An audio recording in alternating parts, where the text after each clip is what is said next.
Attention, please. Eastern Airlines Flight 19, now ready for departure. Welcome aboard the Walt Disney World Express Monorail. Now, ladies and gentlemen, we're entering the vacation kingdom of the world. There's enough land here to hold all the ideas and plans we could possibly imagine.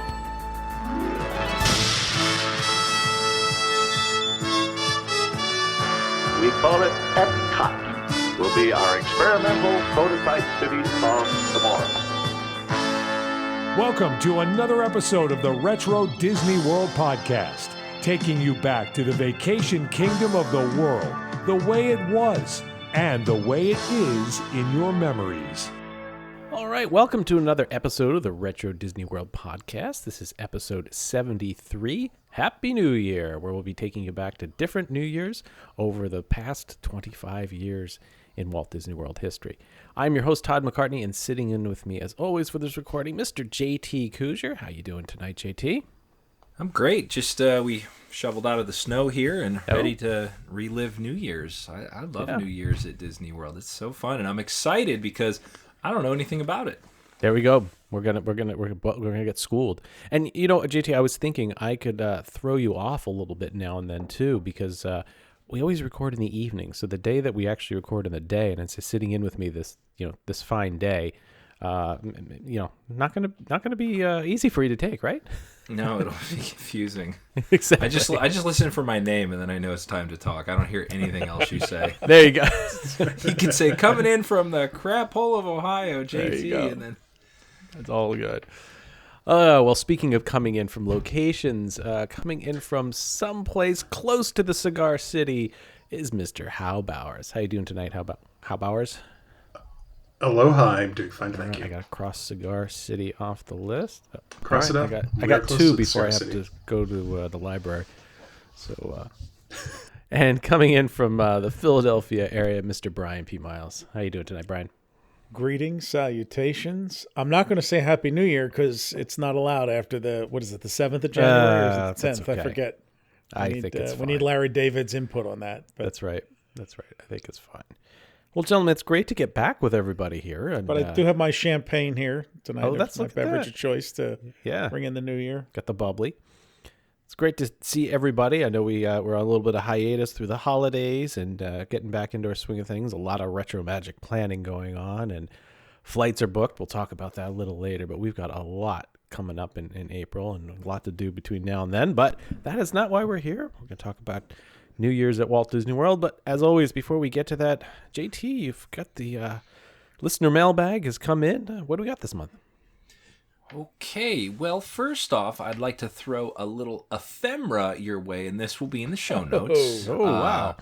Right? Scott Grabowski, he sent us some 1998 Key to the World pictures of his from the Disney one, and these were the ones this was Animal Kingdom, so it had the little fancy sketches in the background of the four icons. We have the Eiffel Tower, Spaceship Earth, Tree of Life, and that, and then it's got Mickey on there. Yeah, very fun. Not for charging, but these were always the staple of a Disney trip in the 90s and even before that. So, Scott, we appreciate that. We'll put it in the archives of our ephemera pictures, and I'll also put that in the show notes for everybody. Scott's parents didn't want him out there running up their account. I know. Mine said all the same things. Not for charging, yeah. He was there from December 23rd till December 29th, so he got out before New Year's in 98. Well, this episode will still be of interest to him. That's right. Okay, next one here. This is from Richard. Richard says, Dear Retro Team, he's 2/3 of the way listening to the current episode, and he's kicking himself for not writing us after the 50th episode. He actually grew up in California near Disneyland. He watched the opening of Disney World as an 11-year-old, and he wanted to extend vacations there since then. He actually was a Disney employee, and I thought this was interesting, speaking of New Year's. At Y2K, I don't know if you all, this is one of those New Year's, though. I specifically remember where I was on New Year's because everybody was freaking out on Y2K. The bunkers and the water and the whatever. He was actually on call in California on his pager, because in case the system went down at 9 p.m. their time, which would have been midnight East Coast time. Then he says in 2001, they transferred 2 years of email from the West Coast servers to the servers behind Tomorrowland in Florida. He says once that transferred, he had 2 hours of downtime, so he actually walked over to the Carousel of Progress, which he loved at Disneyland, and that was his first time seeing it in Florida. I don't know if anybody can say they've done that, Richard, as for riding the Carousel of Progress. And then finally, he wanted to touch base on the what we talked about with guest service and somebody said delighting the clients. He says that's a perfect way to describe the ethic he was taught as a Disney employee. And he says it really worked out well for him in his post-Disney life since then. And finally, Richard, he just ran... he says February. Maybe he's doing a different marathon than I'm thinking. He's doing the half, so he could be doing the Princess next month. But either way, he's going to do it in a Roy's Cabin t-shirt. Oh, well, we're Team Roy's Cabin. Yes. There we are. So thanks, Richard. Appreciate that. And I love the Y2K Disney end of things. I never heard of that, but I'm sure they had a lot of Y2K compliant components installed before then. JT, all of which were unnecessary. Yeah, that's right. Yeah, JT, that was probably the first Roy's Cabin reference in a long time too. That used to be a regular stay, but I know, and for a second there, I thought we'd really fallen off, like we just weren't doing what we used to do. But look at us, we're right back on. We're right back in it. Before you know it, there's going to be something like a chest of drawers here. Just everything that's old is new again. That's right. All right, next up, John Myers. And this is we talked about the concept of just going to the parks and not following your Genie Plus, even though Hal has some of the best Genie Plus recommendations. Just enjoying yourself, looking around at things, taking in the shows, maybe a snack, sit on a bench. And John did just that recently, but he wasn't at Disney. He did this at Busch Gardens, Williamsburg. He says his wife and him took their 18-month-old to Busch Gardens. They looked at Christmas lights. They meandered around. And then he says, when we got home Sunday, we immediately began our plans to recreate the same experience at Disney World. So thank you for that recommendation. And as you guys know, I think those are some of the better times at the park when you're just kind of taking it back a notch and slowing it down. All right, next up, this one is from Remington Scott, not to be confused with Remington Steele. Remington Steele, yeah. Pierce Brosnan. I found your site while researching the pictorial souvenir books. I know the covers were used for a certain amount of time. Was there an update for each year, or was it the same book for a certain amount of years? If each one is truly different, how do I tell which year is which? And how you were in communication here with Remington. Do you want to throw in your 2 cents that you told him? Sure, yeah. So, I mean, basically, if you look at the old pictorial souvenir books, and for those of you that don't know, what we're talking about are those rectangular shaped books that they used to sell. They're soft covered. They generally have like about 64 pages in it, I think. And they're great for looking back at what the parks looked like back in the old days. It started mostly just as the Magic Kingdom with a couple of pages for the resorts. And as the years went on, they would kind of add on to them. And that format, they kept doing well into the 90s and perhaps into the 2000s.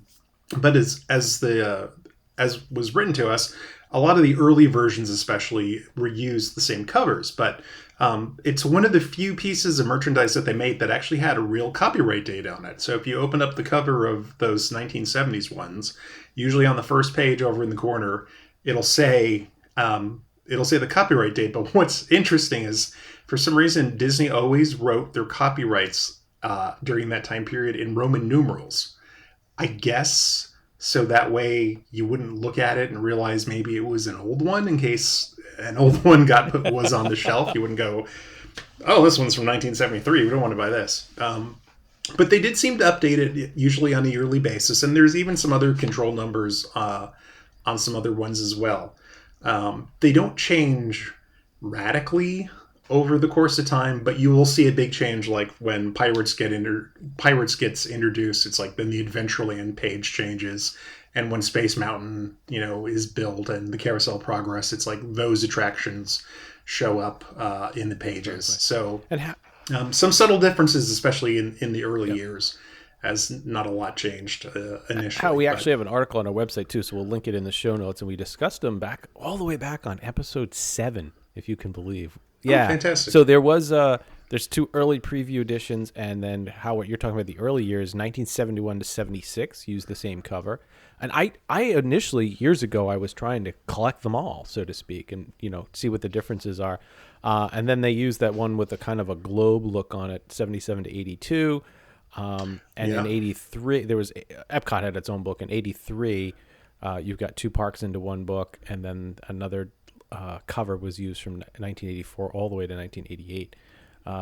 And then they started getting into the Eiffel Tower on the cover and stuff in 1989. And at some point, I think it was around the time that Animal Kingdom came into play, they started experimenting with square books rather than the rectangular ones. But yeah, they all did follow that format. So check out the little article we've got written, and talks a little bit about some of the changes as well that Hal mentioned.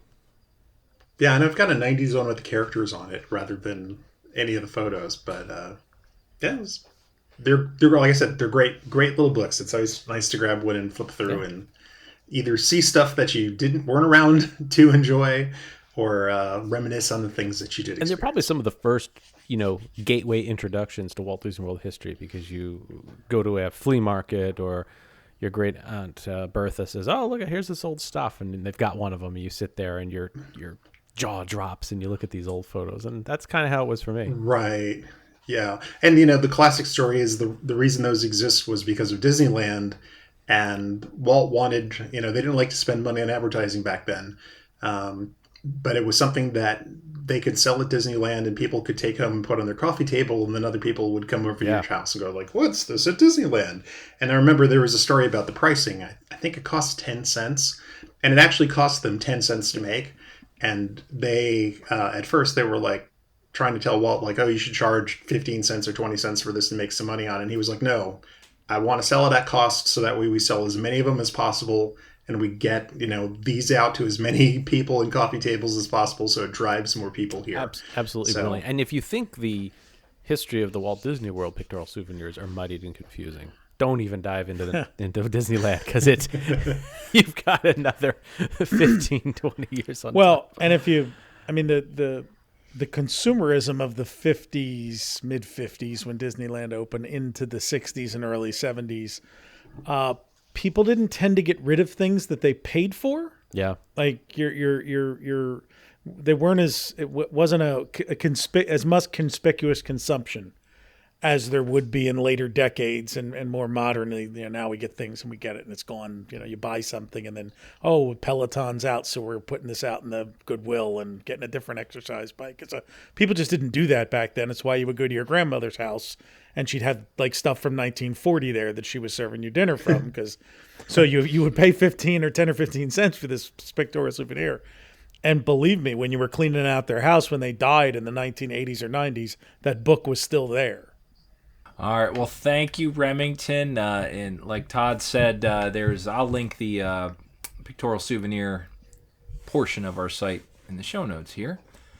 Finally, the one you've all been waiting for. Ryan wrote in. He says, "I've been listening to and loving the show for years. Even as a resident of Orlando and an annual pass holder for almost a decade, I still learn new things with each episode.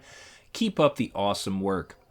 He's never bothered to write in till now, but he felt he really had to contribute. And how this one's for you. He says he's a Central Florida traffic management worker, and he'd like to address Champions Gate with you. He says that it's being converted into a diverging diamond-style intersection, and he sent us a video and how this is going to fix everything, and it's going to make everything way better. And he also says on I-4 they're getting some new auxiliary lanes and all sorts of stuff. It's all under construction now. He sent us maps and everything. Yeah, right? The full thing. I'm really excited because it'll be finished in late 2023. So we've got a little ways to wait, so it won't be ready in time for Retro Magic, but maybe he'll let us have the first run on the Diverging Diamond in a Chevy Cavalier from the giveaway or something like that. That'd be great. Well, I am very much looking forward to that, and I will say we had to take an impromptu trip to Orlando to get some furniture from IKEA a couple of weeks ago, and somehow magically there was actually no slowdown at Champions Gate. So maybe it's working already. I don't know. So it's the first time in I think 4 years that we were able to get through there without. There is that magical issue. week after everybody leaves from the Christmas New Year time, where suddenly the parks seem to go back to like early 1980s winter crowds. It's a very, very short period of time, but it's like all Right. kids go back to school, all people are going back to work, and so it's like a secret slow time. It doesn't last that long because they start Festival of the Arts and things now, and all of a sudden the parks start to fill up again. But I just remember seeing all those posts from like the second week of December or January. Like, there's nobody here. I was going to say it was the weekend of the marathon, but after the marathon was over, so if people were trying to get in or out, they were already There you gone. go. So, yeah, And JT, have you put your furniture together yet? yeah, That's yeah. why It is that's why together. I hate IKEA, because you have to put the furniture together. JT, what did he call the type of intersection it's being converted to? A diverging diamond style. It is the divergent. I'm going to put my civil engineer hat on here for a moment. Gentlemen, I shared that with you. You did. I remember that. And it is a very odd. Because you go to the interchange. other side of the road. You go to the other side of the road, right? I mean, this is. I mean, I'm sure there's been studies, but most people don't understand that if you're crossing to the left, look up diverging diamond. It's quite interesting. It's efficient, but I think you see and experience it sometimes on I-95 when all of a sudden you've done the drive, Todd, I know. Oh, yeah. So when you're coming from metropolitan to New York, Philadelphia, et cetera, to Delaware, and then Washington, D.C., there are points where there's 395 and 495s and 695s, which are, what are they, like workarounds? They're like highways that take you The express lane versus the... essentially, yeah. Yeah. And there are diverging diamond aspects to some of those places where the road splits. But it'll be very interesting to see it once it's done. But just, I feel like we're responsible for this. Like we brought Champions Gate to Florida's attention, and Ryan just made sure they snapped to it. Hey, we're on it. exactly. And I will say, Ryan, the weekend of April 22nd, everything's going to be red on that monitoring system for Retro Magic. People getting Retro Magic, yes. Just be careful. Diverging diamond or not, it's going to be a mess. That's right. But we appreciate all the info, Ryan. That's great. Brian, you lived in the Philadelphia area. There was a very famous section of roadway too that was above that was never completed. I think it was part of 295 into Trenton, and it was. I remember passing it in the 80s and 90s. It was just literally hanging in the middle of nowhere because they never finished it. They finally did eventually do it. Yes. But Yes. I forget exactly where, but it might have been part Now of. I do know what you're talking about. I think it's 295-95 interchange. Correct. Somewhere around Levittown. Yeah. So it was pretty funny. So yeah. Well, that's going to do it for the mailbag. Thank you, Ryan. We appreciate all that. Thank you, everybody else, for the messages, the notes, the questions. Podcast at retrowdw.com is where you can reach us via email, social media, instant message, any of that stuff. You can send us those too. We read them all. We try to get as many as we can on the show. But it's we get a lot. So thank you though for reaching out, and hopefully we'll see you on the next mailbag soon. Thanks, JT. All right, well, we mentioned at the top of the show, this is all about New Year's at Walt Disney World, and Brian has been doing research, and he's going to bring us his best Brian Miles rockin' New Year's Eve at Walt Disney World, right, Brian? You have your tux on, the party's going on behind you, the confetti cannons at Pleasure Island are loaded, and we're ready to It'll be like CNN's New Year's Eve, where each hour we go on, we get more inebriated. That's right. And one of us just says something outlandish. That's it. We're done. Puts us off the air. But that's not what happens at Walt Disney World, right? No, nobody ever gets inebriated. Nope. So let's start off with, before we get off with New Year's in Walt Disney World, let's talk a little bit about New Year's in general. And I am lifting this. I'm giving credit where credit is due to All Things Considered. They just did a report a few weeks ago on this, which I found interesting, that the national countdown to midnight that we are all familiar with is not a thing that we always did. And the reason, at least their reasoning, is that countdowns used to have at one time a nefarious connotation with things like atomic bomb tests and the hourglass and the Wizard of Oz, that countdowns were kind of like a negative thing. And their theory, posited in this little report, was that relationship to countdowns changed with things like the Apollo space program launches being televised and Casey Kasem's weekly top 40 countdown on the radio that made countdowns and getting to number one and time running out a good thing and not a bad thing. It was when a good thing happened. That's not to say that there weren't New Year's Eve parties and countdowns in your grandparents' basement or at the local Moose or Knights of Columbus Lodge. There were before the 1970s, but the familiar, as Todd just referenced, Dick Clark's New Year's Rockin' Eve broadcast from Times Square, it was on for many years before they started their Times Square countdown. They did not start the countdown to midnight until 1979, that collective 10, 9, 8. Before that, he would just be talking and they would be watching the ball.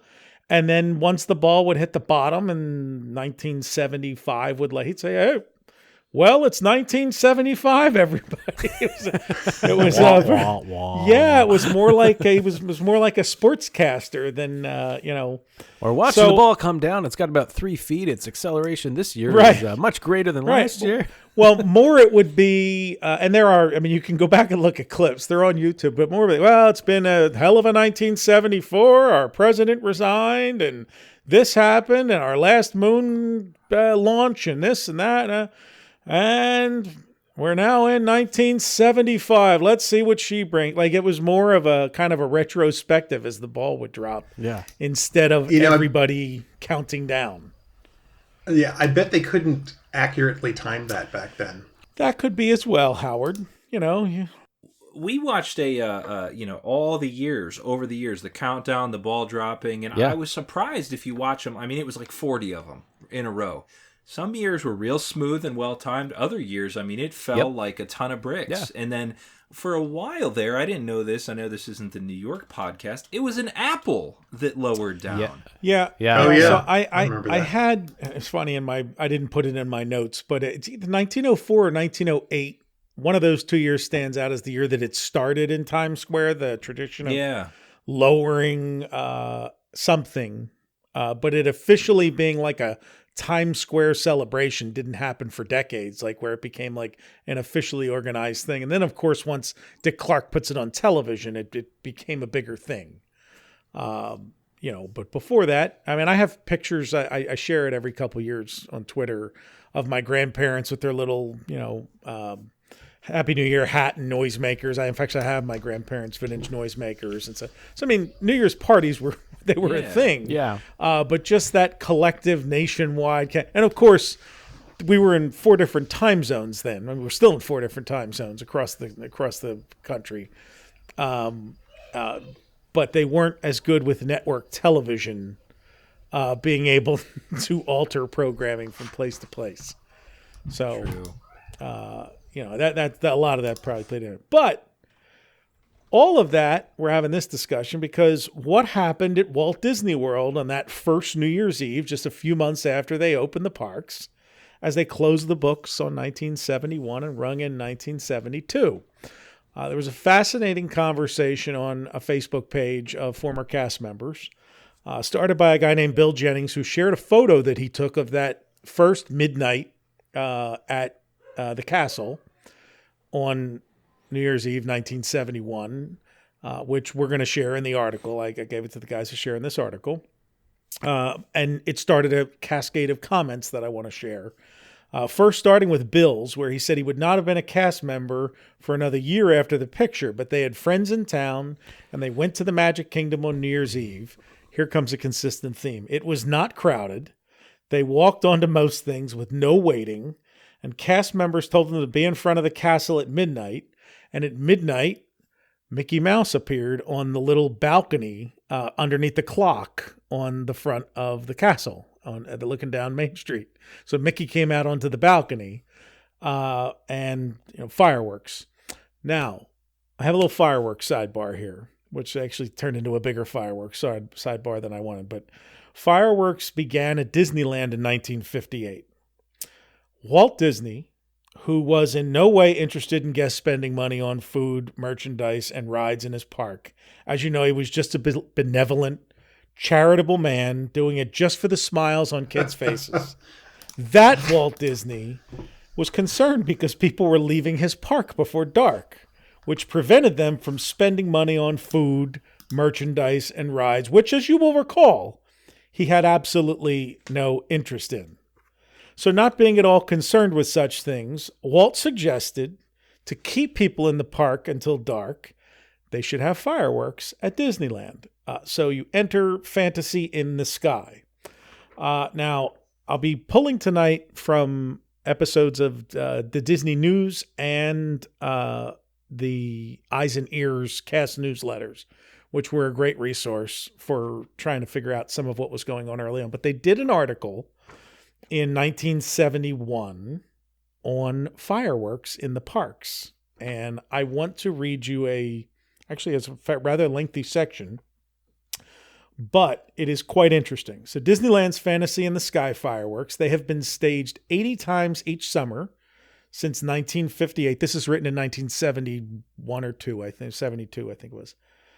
Are all of the shell variety. And they tell you why shells were chosen. But the Fantasy in the Sky of 1958 was a far cry from the Fantasy of the Sky that was staged by 1971 in Walt Disney World. When the program was introduced, it was decided that 150 shells would be mortarized into the air over a period of 15 minutes, or roughly 10 fireworks, 10 shells per minute. The results, now if you've ever seen them, like 10 a minute would be kind of like, it's like your neighbor setting them off. Yeah, I was to say, somebody's running from the cigar, watches it go off, lights the next one with the cigar. So the results were spectacular. Walt loved seeing the fireworks set behind the castle. But as far as he was concerned, not spectacular enough. So what they did was the firing time was shortened to 10 minutes, and then 9 minutes, and then 8 minutes, and so on until today, when Fantasy in the Sky's 150 shells are fired in a period of only 4 minutes, or 1 shell every 2 seconds. So a 15-minute show, the same 15-minute show in 1958 was being done in 1971, except that it was only 4 minutes long. It's using the same number of fireworks. In addition That's progress. To the rate, yes, it is. That's progress. Is that inflation for you too? People would probably say it's shorter because of inflation, but it was shorter because of attention span and absolutely excitement. Could be. The method of firing the shells changed. In 1958, it was all done by hand, like literally guys running around lighting these shells off with a lighter, one by one by one by one by one. And you can imagine by the time it got to, lighting off 150 of them in 4 minutes, that really wasn't going to do. So over time, they're fired electronically, enabling the man in charge of firing the shells to stand a considerable distance from the mortar area. I'm sure the man was happy. And the new system also makes it possible for the shells to be fired exactly in time with the announcer's voice in the park. In fact, they have a picture here of Disneyland's electrical firing system, and the guy's got a pair of headphones on where he's listening to the music and the narration so that he can do it. Of the shells, here's something I did learn today. Of the shells used in Fantasy in the Sky, most are the English and Japanese variety, and they are easy to tell apart. Do any of you know what the differences between Japanese and English ones are? So when English shells are explode, their stars, which are noted for their brilliant colors, look as if they had been poured from a pitcher. Japanese shells, on the other hand, explode their stars into the sky in giant symmetrical patterns. So the English ones are the ones that look like your kids spit up, and the Japanese ones are the ones that burst. And I did not know that. So that was something that I learned today. The reason we're talking about Fantasy in the Sky is because that is the same fireworks program that they brought to Walt Disney World. So they brought it to Walt Disney World, and it lived on there. It still lives on there at times, right? I mean, they still do it on New Year's Eve today, which we'll talk about. But Fantasy in the Sky was the original in Disneyland, and over years they tweaked it and it's changed, and music patterns have changed and things. But the core of the show has been the same, and it's stayed in Walt Disney World. I actually didn't note when they actually stopped running it in like summers and night times, but was it when they did Wishes? I think Wishes is what replaced it, wasn't it? Yeah, it was. That was there for forever until they shifted to the castle shows. Yeah, right. It was Fantasy in the Sky. So it was Fantasy in the Sky. So anyway, a couple of the other folks on Bill Jennings' post talked about being there that first night in 1971, that first New Year's Eve. Pat DeVries Howe said he was working in Adventureland, not very crowded. Kenny Stewart spent that New Year's Eve running the dreaded Broiler Master at the original Tomorrowland Terrace and then cleaning it until about 3 a.m. And Tony Paul Edward Schrecker says, my first day of work, first time I worked at Disney, this is really interesting, as a lodging host at the Contemporary Hotel was New Year's Eve of 1971. And I remember it so well, I worked a 1 to 9:30 shift. And when I got off, I went out to the Magic Kingdom and walked around, mouth agape, eyes in the air, sort of being in Wonderland.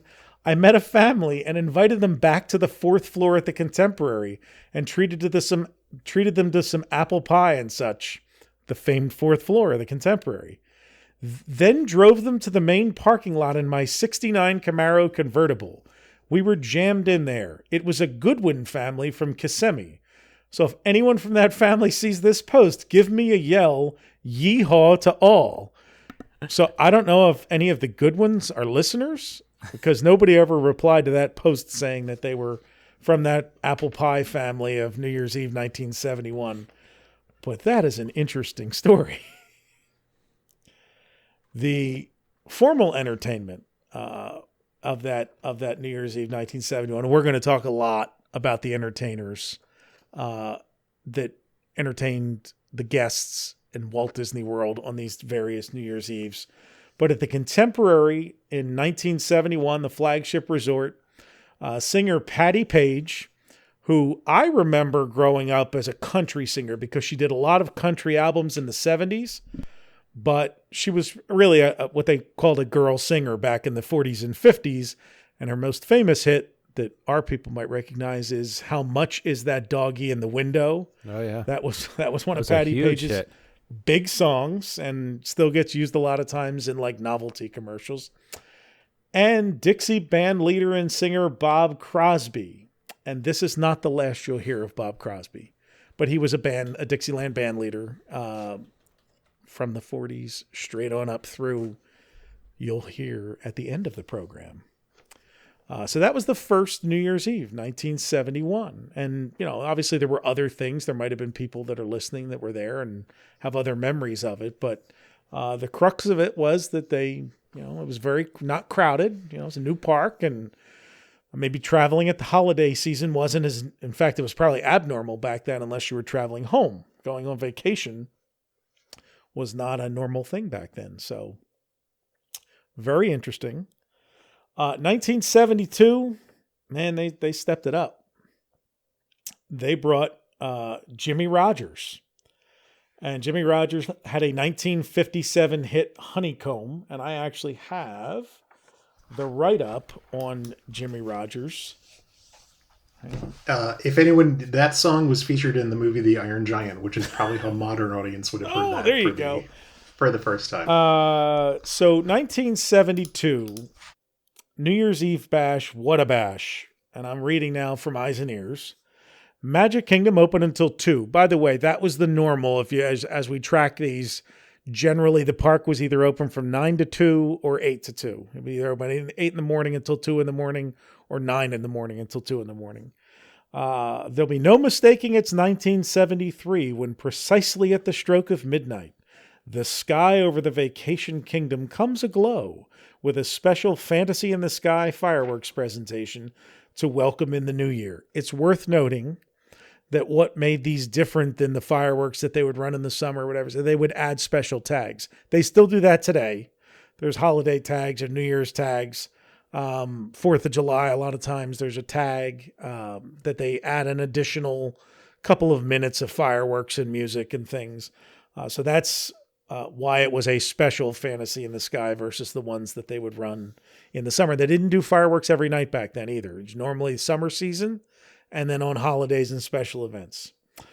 Vacation Kingdom employees, People their don't realize, families- Brian, how good they have it right now. Like anytime you go down there, you get treated to a spectacle. You know what I mean? We are an instant gratification society now, Todd. Absolutely. I mean, gotta have it, and I want to see it on the night that I'm there. I don't want to have to wait or time my you vacation. can watch any movie, listen to any song. The total breadth and depth of knowledge of world history is available at your fingertips on your smartphone or your computer.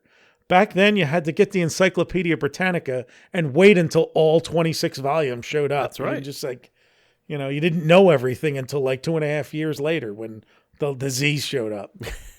Finally, You knew nothing you can about understand zebras. and You knew and nothing Zimbabwe. about zebras or Zimbabwe until that came. So they are invited, the Vacation Kingdom employees and families, to the biggest New Year's Eve party in Florida next Sunday night when anything is liable to happen before and after that bewitching hour. God, I love the copywriters back then. With hours extended until 2 a.m., all attractions, food facilities, and merchandising shops will be open and in full operation. All right, modern comment here. How many times have you been at a late night Magic Kingdom event now where like Casey's is the only place open to get a food or drink after like 11 or 10? Like the whole park's open and there's one spot and a couple of popcorn carts. So there, the entire park was kept open for what we know was a fairly sparse crowd. Meanwhile, in the hotels, there's sure to be plenty of activity. Jimmy Rogers hosts a special New Orleans party in the Ballroom of the Americas, complete with dinner, decorations, noisemakers, and champagne. The tab? Take a guess, guys. What's the tab for that? $372. $372? Like you get all that and champagne? I'm gonna say $8. I'm gonna go with $450. Only $25 per person. Oh, okay. Oh, My year was way off. under. Okay. Which even includes the tip. Cocktails are extra. Okay. But you get At the champagne. You do get champagne. At the Polynesian Village, guests will go on a Hawaiian with a South Seas show, dinner, champagne, hats, decorations, and a few surprises. Cocktails are extra, and the whole evening, including tax and tip, is only $30 a person. You get that Polynesian extra in there. They gotta pay for the pig and the. And that pricing, by the way, I don't have the inflation calculator in front of me, but it's about 5 times, I think, is the inflation rate from early 70s. I'm guessing that's about $150 a person, which would not put it out of where modern, New Year's. Yeah, that's not bad at all. Partying is- That's actually Yeah. That's $195 a person for the All right. 30. Yeah, and that's about right. If you go to a restaurant, like a nicer restaurant on New Year's Eve these years, it's always a prefix menu, and it's somewhere between $100 and $200. So this was an interesting one. These guys loved New Orleans. A special Mardi Gras party are in progress in the Pacific Room at the Contemporary Resort every night through January 2nd, except Christmas Eve, Christmas Day, and New Year's Eve. Guests will enjoy live Dixieland entertainment, Mardi Gras decorations, and dancing.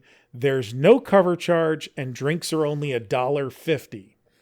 So that is the Jimmy Rogers show. He was leading this Dixieland show. He was in residence, I guess, for the run there of the holiday season. Man, things were way better back then. Only $1.50 for a drink. Look at that. Yeah, and he was he was one of those guys that had a couple of hit songs in the 50s, and then did by the 70s he was on the variety show circuit, so he would be on the the Dinah Shore show and things like that, where he'd come on and sing Honeycomb and talk about what it was like to be a star. And they would do travel. He had his own variety show at some point. But Jimmy Rogers was their headliner in 1972. We're not going to do every year here, although I know Todd may have to jump in it a few times. He's got some stuff. But I do want to talk about 1975, because there were some big lineups there that year. And when I say big lineups, Here we go. I don't even know how to tell you. So here's the report. A variety of stars and special events will brighten New Year's Eve celebrations here at Walt Disney World. Special parties in many areas will help guests ring in the upcoming bicentennial year. We know how much they love the bicentennial. The traditionally most exciting evening of the year is spotlighted in the Magic Kingdom by a gigantic party lasting until 2 a.m., featuring hats, noisemakers, and balloons. A countdown in the forecourt of Cinderella Castle will climax with fireworks and thousands of red, white, and blue balloons soaring into the night. Now, before I go any further with the entertainment, we've got a balloon sidebar. Because in one of those online conversations, there was a conversation about the balloon release. And George McGill says, I did a crazy balloon launch. Had nets over the boat. I could not see a thing. Clay Newbill says it was the end of 1978, beginning of 79. I did the New Year's balloon launch in 79 with some other folks. This is great, says another person. I agree with Clay about steering them, especially when we had to intentionally go off track. They're talking about the Swan Boat Lagoon, by the way, for photographers. I had fun taking them out for balloon releases at the castle. The boats operated on sensors, but often they would not work during a tour. Here's my favorite on the Swan boats. The sensors did not work at all the last summer when we were the leads. Everyone had to learn how to actually drive the things. Oh, so all these balloons were loaded on a Swan boat? Well, they would put them on various boats and put nets over them. So, I mean, there was no like automatic balloon release. Like there had to be people there. So they would release these. And it's in the one picture from 71, by the way, that we're going to share. You see all these balloons being released. Somebody else says, I did a balloon release on one New Year's Eve, driving blindly in the dark with only a Jungle Cruise guy to guide me. So I guess you may have been in the Jungle Cruise Lagoon. Because they would like release them around the park. Yeah. And a couple of so the balloon releases are no more, but they were not fondly remembered by the people who actually had to engineer them. So the entertainment here. We're in 1975. We're about to kick off America's 200th anniversary. Casey and the Sunshine Band. Now that's a big band in 1975. Yeah, that's a good one. You're getting a big name. Yeah. Huge. You are getting a big name there with Casey. He's bringing it to you. Also, Bo Donaldson and the Haywoods. And you would most remember them for Billy, Don't Be a Hero. So Bo Donaldson was there in the Magic Kingdom. Country singers Bob Sanders and Marilyn Sellers. Bob Sanders was famous for Drop a Line from Albuquerque, which I listened to today, and I did not recognize it. And Marilyn Sellers' big hit was One Day at a Time, not the theme song from the TV show. And I also didn't recognize that one, but it was very country-esque. And were all these spiritual. acts in the Magic Kingdom? Yep. Wow. These ones were in the Magic Kingdom. They would add musical excitement to the party with continual performances during the evening. Elsewhere, guests at the Polynesian Village will be able to enjoy the romance of the South Seas with traditional South Seas cuisine, a Polynesian review, champagne toast at midnight, and continental breakfast. We're going to talk about the breakfast. It was a normal thing. It was like a common thing, because I remember my parents would go to New Year parties back in the day, where after the midnight, like 12:30 a.m., the host would roll out breakfast, bacon and eggs and stuff. Like it was I guess because you were supposed to have eaten at like 6 or 7 o'clock at night, and then you'd been partying, and so it was a big New Year's thing to roll out some kind of a breakfast. So you're going to hear that referred to repeatedly. It's not really done anymore. See, I automatically assumed it was like you stay the night, you get a free breakfast in the morning. No, this was like normally what would happen is like 12:30, 1 o'clock in the morning, because the party went till 2. They would roll out a breakfast buffet. Wow. Or some kind of like, in the Polynesians' case here, it was a continental breakfast. So you probably get some Danish and orange juice. And so maybe they had, back then standards were a little different. They might have wanted you to sober up a little bit before going home. So putting out urns of coffee and bacon and eggs might have encouraged people to slow down there on the Andre champagne. The evening at Pioneer Hall, JT, includes family-style dining, our popular Hoop-de-Doo musical review, champagne toasts, Dancing Till Dawn and Breakfast. I don't think they actually danced till dawn. Maybe they did think it I don't know where you can dance in there and then on top of it, that's an interesting thought though. A midnight countdown / champagne at the Hoop-Dee-Doo. That's not.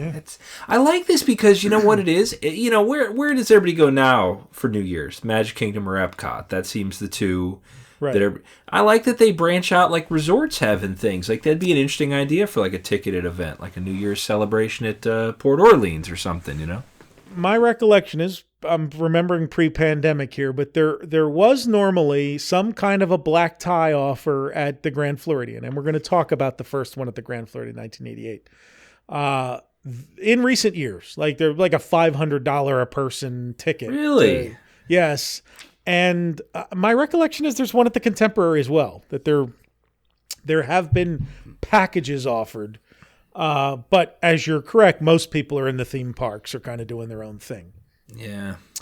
2 special events bring the Contemporary Resort to life here in New Year's Eve 1975. The song stylings of Nancy Ames.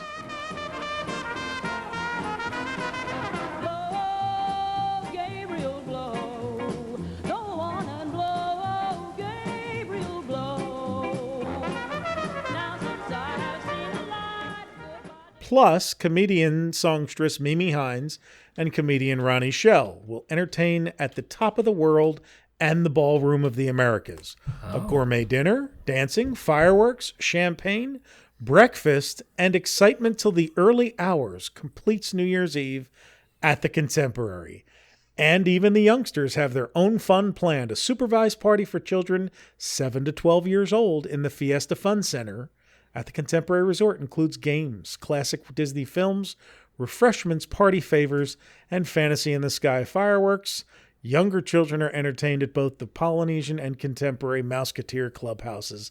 Advance reservations are required and may be made by calling Central Reservations. 1975. I think if you polled most people now, they would pick the Fiesta Fun Center event over all of them. That would be about that.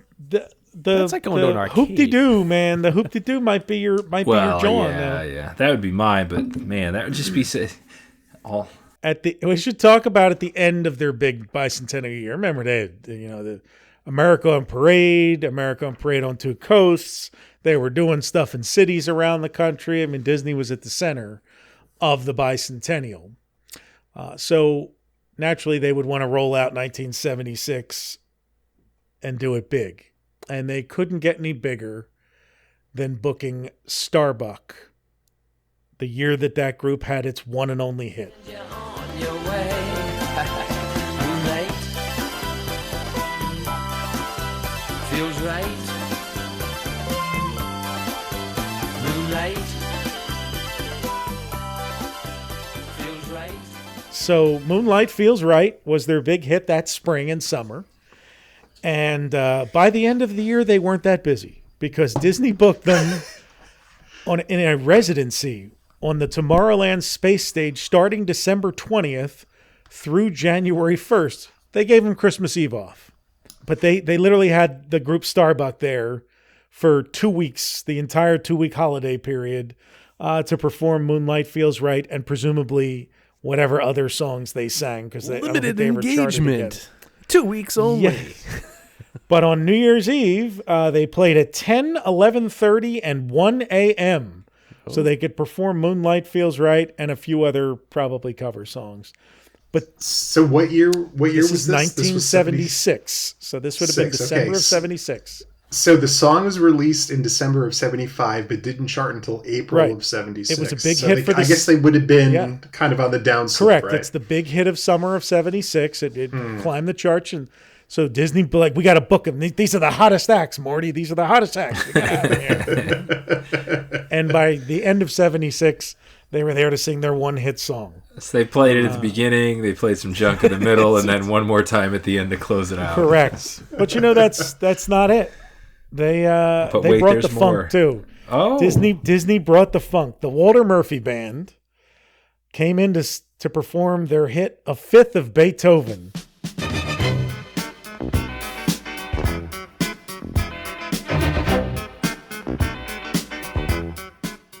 which if you've ever seen Saturday Night Fever, which was Oh a my few years gosh. after that where it was licensed, but it was a hit record in 1976.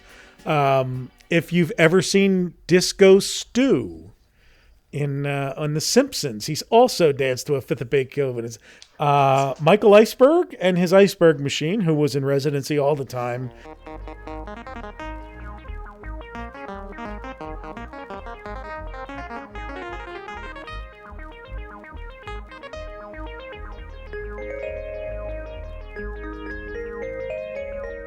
In the location now occupied by Sonny Eclipse, playing his bank of keyboards and doing all that. He was performing in Tomorrowland Terrace, 7:30, 8:30, 10, 11:15, and 12:15. These entertainers earn their money, man. Let me tell you.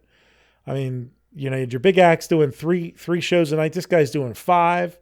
There was dancing. Of course, Nick Russo and Gabriel's Brass.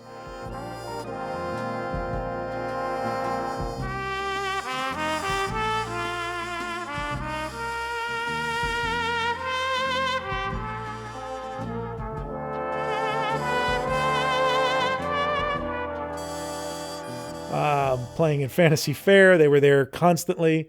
Class of 27 was playing in the Diamond Horseshoe Review.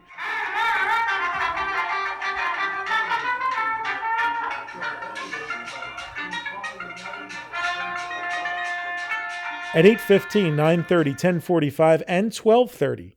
Now, imagine this. New Year's happens, everything goes off. They're doing shows at 12:30 and 1 o'clock in the morning to keep people in the park.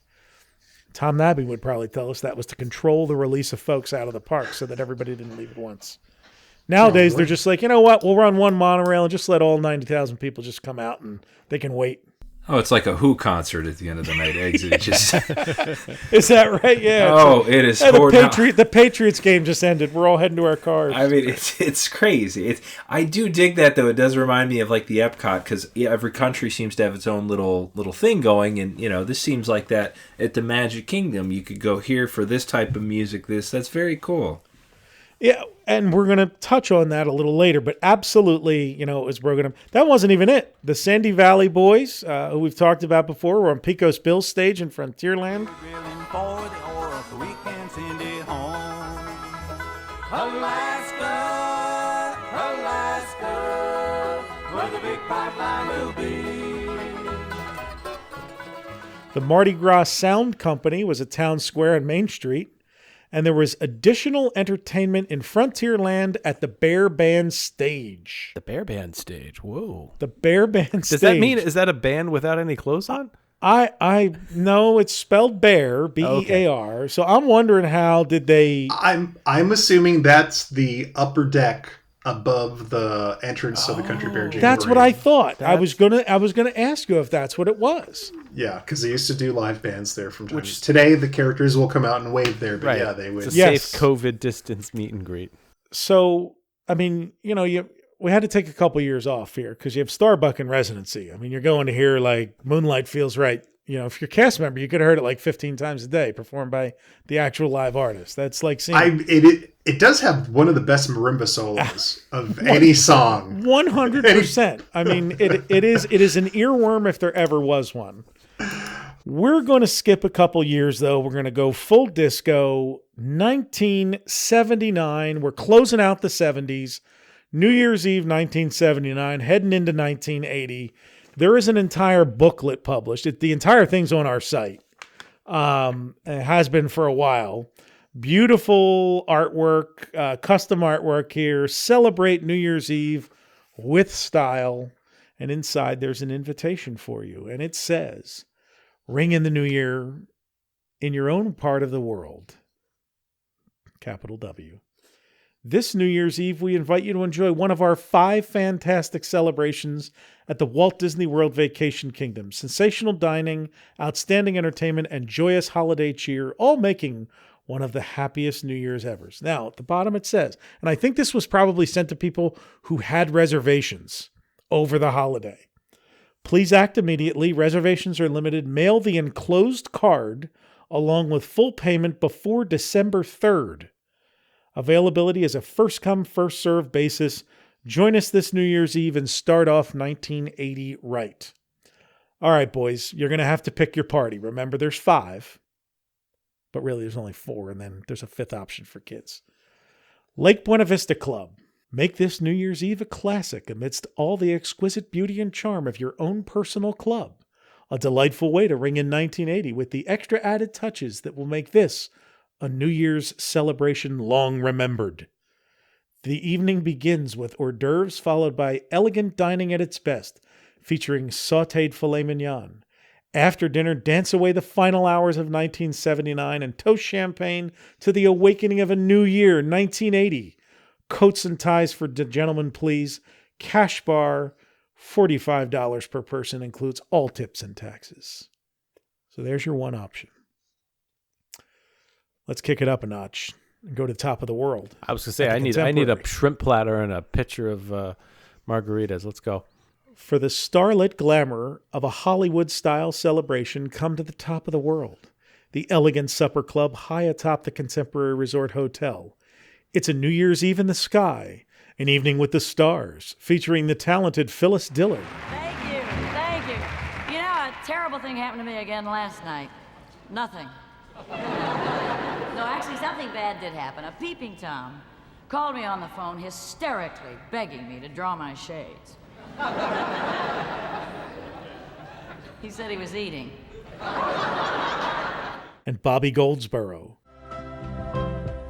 See the tree, how big it's grown, but friend, it hasn't been too long. It wasn't big. Sip unlimited complimentary cocktails. Sample a dazzling array of canopies.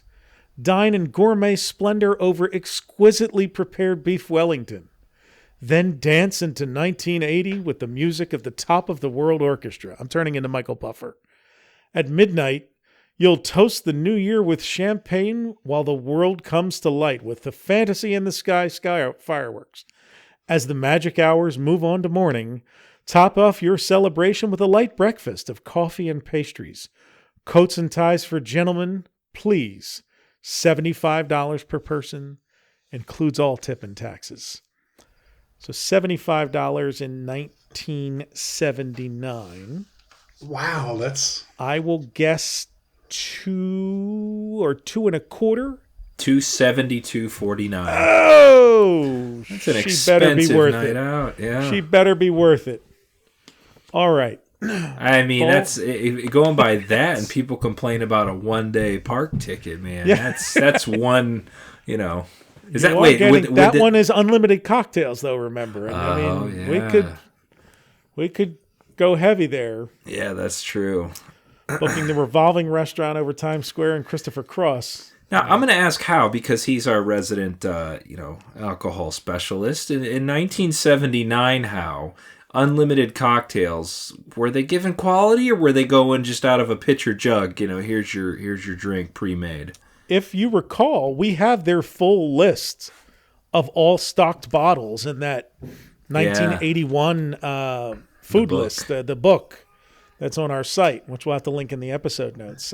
So they were like standard well drinks, though, right? Like, yeah, I mean, I'm guessing they probably would have used well brands at that point. Yeah. You probably couldn't have called for the high dollar stuff during the unlimited. But I mean, the classic contemporary, all the monorail drinks, it's like that would have all been available. So there was, there was some good stuff in there, certainly. And people's liquor palates weren't as developed as they are. That's true. As they are today, A little Seagrams or J&B, and they were fine, Right. The Harvey Wallbanger was like the big to-go drink at that time. The peach drink. Peach schnapps hadn't hit its. The fuzzy navel was more of an 80s thing, yeah. But that they had the strawberry margarita was the thing down at in Captain Jack's by that point. So who knows what they were serving. So maybe that's not your speed, JT. Maybe 75 is a little bit. Maybe you want to throttle back. It's been a tough year. There's stagflation going on. You want to economize a bit, but you still want to have a nice night out. So you're going to go down to the Ballroom of the Americas. Great venue. We know it well. Great venue. Presidents prefer it. If ever you've dreamed of New Year's Eve with the excitement of New York's Times Square, you'll want to be at the Ballroom of the Americas. Swing to the big band music of the Ballroom of the Americas Orchestra. Toast away 1979 into 1980 with unlimited complimentary cocktails. Be enchanted with the talented Phyllis Diller and charmed by Bobby Goldsboro, who were on the elevator circuit apparently entertaining in both rooms. Part of me just wonders, like, we stood on that stage. Does that mean that, like, Phyllis Diller stood on that stage too? And yes, that's right. 100%. Wow, I would love to know, like, hey, she stood right here. Who else was on that stage? That's insane. All right, sorry, go ahead. Okay, so that makes sense, Brian, because I bet when one of them was on at the top of the world, the other one came down to the show downstairs. Yeah. Of equal enticement, here comes your prawns, Todd, is an unforgettable gourmet feast of beef and stuffed prawns. Oh. At midnight, you'll bid fond adieu to 1979 with complimentary champagne, followed in the early morning hours with a sweet repast of crepes, Danish pastries, and coffee. Coats and ties for gentlemen, please. $55 per person. I'm paying. I'm going there because all tips and taxes. Those are $200. Those are not any farmed prawns, though. You're getting wild Gulf shrimp prawns. You're getting the big. Those are like U10s. Some guy in Hulk Hogan's boat was just fishing them out of the bay that morning. Exactly. Bringing them in. All right. But JT's still balking. $200. The missus and me are not dropping $4. He wants the Fort Wilderness. He wants the Fort Wilderness option. That's what he's looking for. That is an option here. The Hoop-de-Doo there we go. musical review. You know, and then this goes back to the whole parking thing. Did they do this so people from Fort Wilderness weren't mooching their way into Contemporary and vice versa? Walt used to personally pick you up and drop you off right at the door of the Fort Wilderness. I'm just saying, like, if I'm staying at Contemporary, I don't want to go to Polynesian. I want to go to my own resort. Like, is that why they offered specific things for each place? I think that might be part of it, but again, without interviewing Dick Nunes, I can't find out why they made the decisions they made in 1979. I mean, I think it does from just a convenience factor. You know, if you're staying at a hotel, just like, I'll just go to the one that's at my hotel. And then you can just stumble back to your room instead of having to do transportation from, Now, my last question is, let's say, your last question. No, for this, like right now, before I want to hear Fort Wilderness, let's say, you're booking a trip in 1979. There's no internet, there's no leaflet, there's no mailers from Disney. Did it just happen to be you'd be there New Year's, then you'd happen to hear about the New Year's thing? Like, or do you think people actually booked a trip knowing Phyllis Diller's going to be there and all that? And yeah, well, they did advertise the top of the world, headliners and stuff ahead of time. There was but in this case, like, clearly this booklet was sent. This invitation booklet was sent to people who were going to be staying on the property who had booked reservations. Because, I get last minute reservations, I'm sure happened, but not for Disney World. I mean, for Disney World, I would imagine back then it was something you planned months and months ahead of time, and we're going to be down there. Yeah, they were booked, a year round. Yeah. So Hoop-de-Doo musical review, Pioneer Hall. If you're fixin' for a knee-slapping New Year's Eve Wild West style, then join the old-fashioned jubilee at Pioneer Hall. Chow down on fried chicken, barbecued ribs, savory corn on the cob, and Mom's strawberry shortcake. Nothing has changed. In everything. Is it all you can eat at least? Quench your thirst with bottomless pitchers of sangria or beer. This is 1979. This meal was literally the same until the pandemic hit. I'll tell you, shut the place. Yeah, you want to go retro, just go there. You can have the same meal from the 70s. And get set for the hand-slapping, foot-stomping, singing and dancing of the Hoop-de-Doo musical review. At midnight, it's time to raise the champagne glasses and give a hoot and holler for a happy new year. Then it's your turn for some fancy footwork from midnight till 2 a.m. Later, settle back for a Pioneer breakfast as you savor the last few moments of the good old days, as they surely were meant to be. Casual dress suggested. $30 per person, including all tips and taxes. JT, $30 in 2022 is what? $109. That's an expensive Hoop-de-Doo musical review. Now, the only thing I want to know is, at midnight to 2, because it was so cheap, did you have to move the tables out of the way with the performers, or did they do it for you so you could dance? I don't know. I mean, grab maybe a corner, Grandma. We got to slide this table over and get this shit possible. It's possible that what they did back then was take some of the center tables out to clear out a dance floor and just kind of, had open seating. If you're eating, you're sitting down, but otherwise there was probably a lot of there was a lot of standing and smoking back then. So people were like up and about. And I wonder if the performers danced from midnight to 2, or they shut it down. Oh, God knows. God knows. There were, who knows? And was it piano music? The guy with the banjo and the or was it a ragtime piano going on up there? Okay, so what do you do with the kids? Well, there are 3 options: parties for juniors, parties for tots, and parties for children. So that was the 5th option of what you would do. So the party for juniors at the Fiesta Fun Center.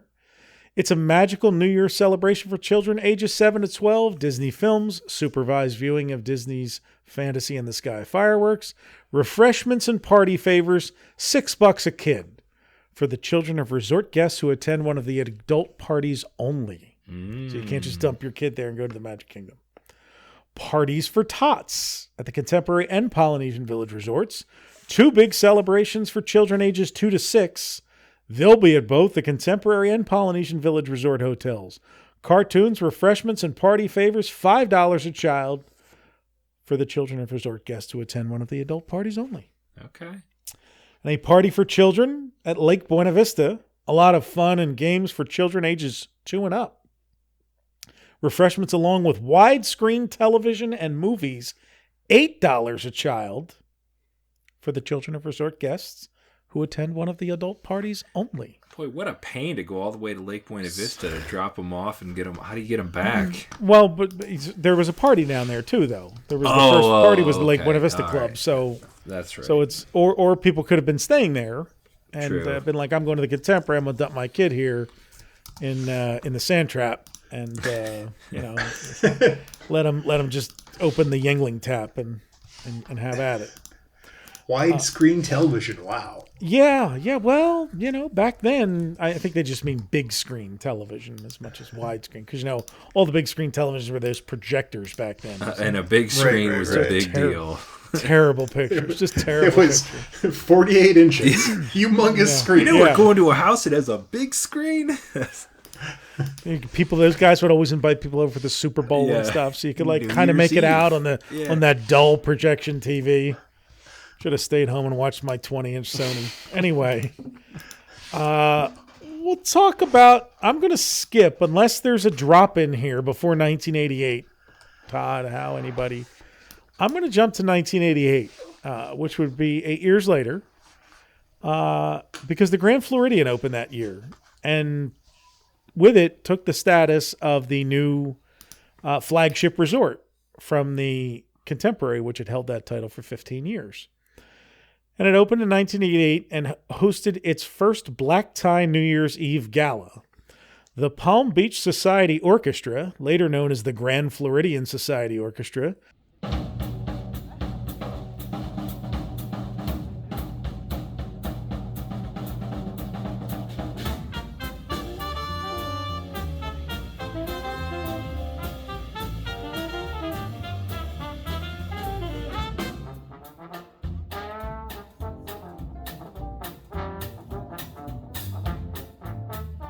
entertained the guests along with Frankie Avalon and the Four Seasons Quartet.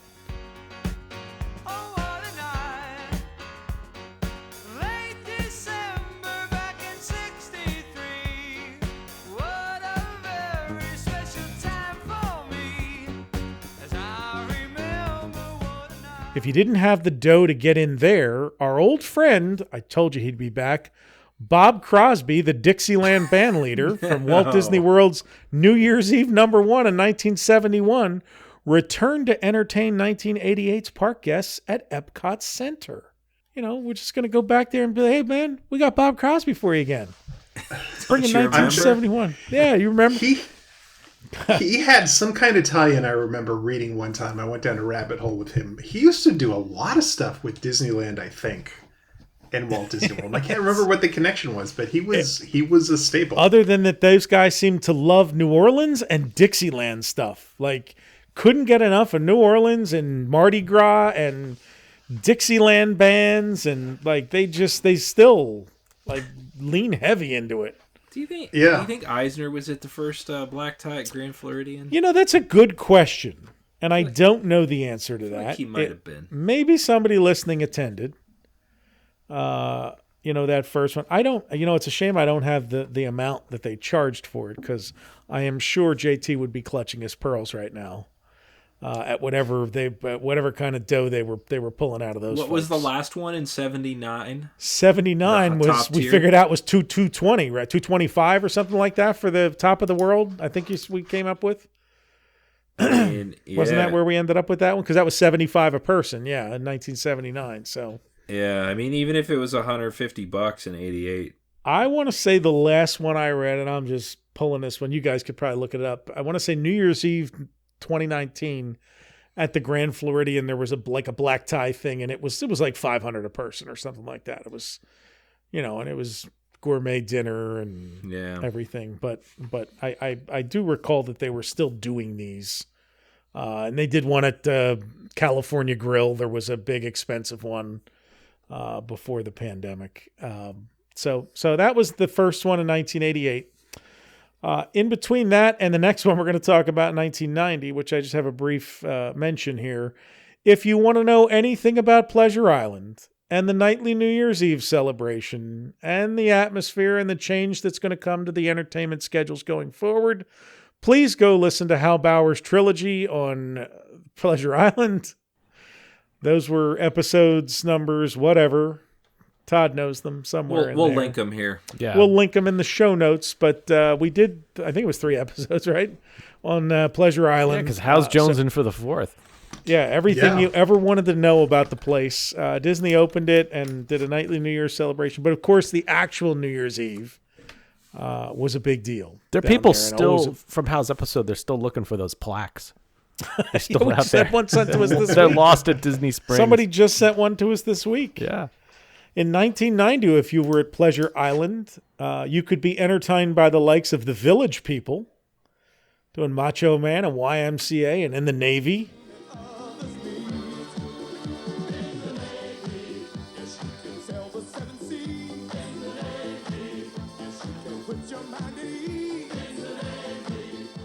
And Devo.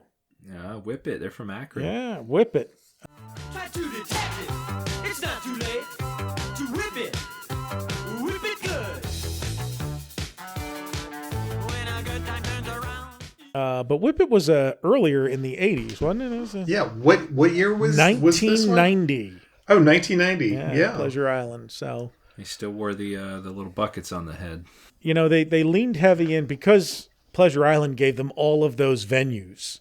You know, you not only had the beach stage that was outdoors, but then you had each of the clubs. So you could bring in, what they would do is where, you know, most nights it was like Johnny and the Rum Runners, this like Orlando local band, or some, you know, somebody that was just like a professional, you know, bar entertainer that they would bring into a lot of these different venues down there.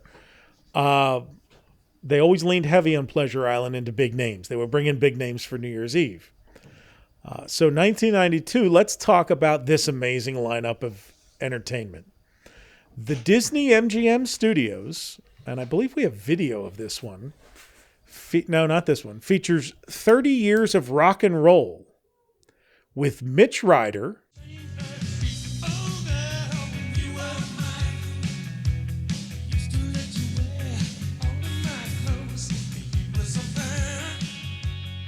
Al Wilson,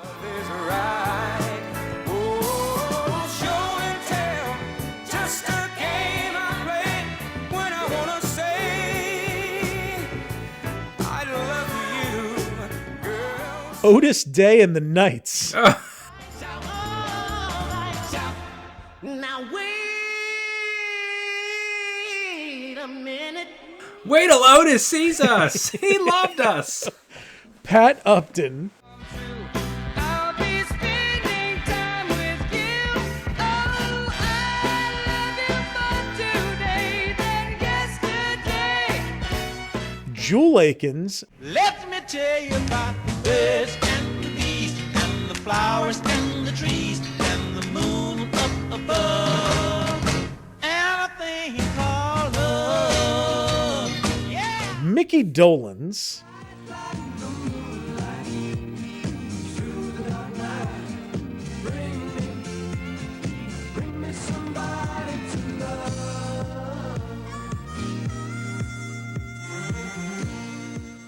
Donnie Brooks, My love is higher than a mission bell. How deep? Deeper than a wishing well. How strong? Stronger than a magic spell. My love for you. Flash Cadillac, Let's go to the hop. Let's go to the hop. Come on. Let's go to the hop. and Cannibal and the Headhunters. Everybody, come on now.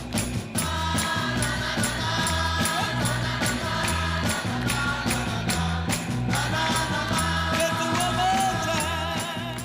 This is all at Disney MGM Studios. I got to tell you, man, Disney MGM Studios is rocking it here for us on New Year's Eve, and Epcot's countering with Kool and the Gang. Get down on it. Get down on it. Get down on it. Get down on it. Come on and get down. Pleasure Island. So maybe what we should do is try to match them up with their locations. Right, said Fred. Too sexy for my shirt. Too sexy for my shirt. So sexy it hurts. Kenny Loggins appeared at Wow. Pleasure Island. So I'm Ooh. guessing Kenny Loggins was on the beach stage, the big stage. I'll bet is you what $1 I'm million guessing. bucks he played Footloose. Now I gotta cut loose, foot loose. Kick off the Sunday shoes. Please, Louise. The Artie Shaw Orchestra.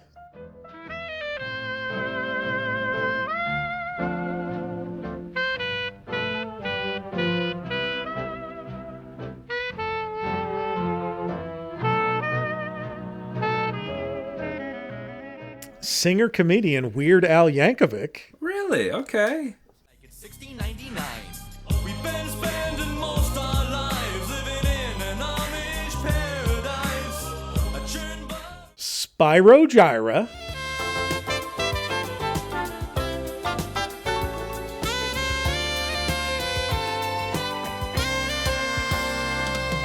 What was their hit? Remind me how. They were a big jazz group. Yeah, I don't know if they really had I a. want to say they charted though, because I don't know why I know them other than I mean, being they very were much the- alive then. Yeah, I mean, they were probably the most famous of the jazz fusion Okay. groups in the late 1970s. So if you knew any jazz fusion group, it would have been them. Let me see if I can find a song that Yeah. Let's see. In the interim, where you would have found me was listening to Sheena Easton performing there in Pleasure Island that night, singing For Your Eyes Only and Strut.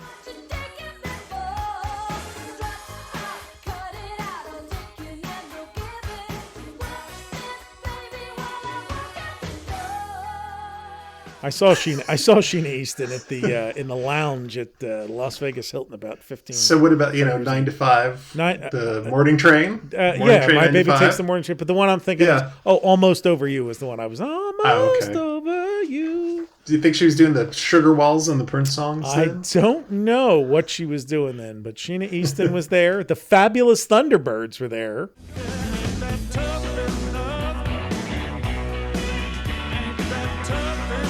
All right. Tough Enough. The, The big song. the Spinners.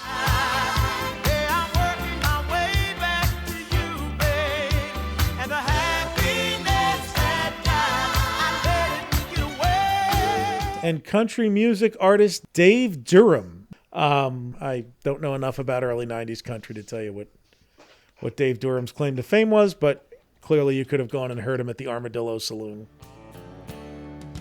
I killed the mailbox when I read your letter. I cussed it and I beat it to death. That's 1992. 1994, we've got a lineup from that night too. Disney World, the New Year's Eve entertainment includes Buster Poindexter. Of course.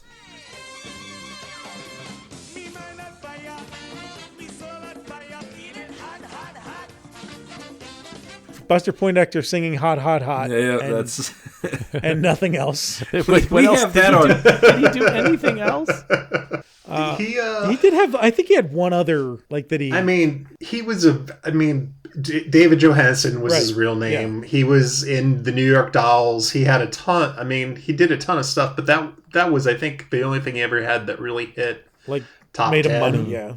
Yeah, and even I've just recently read an interview with him where he's like, he regrets ever doing that because that was the one thing he became famous for out of all the things he had ever done. Well, Fleetwood Mac was there.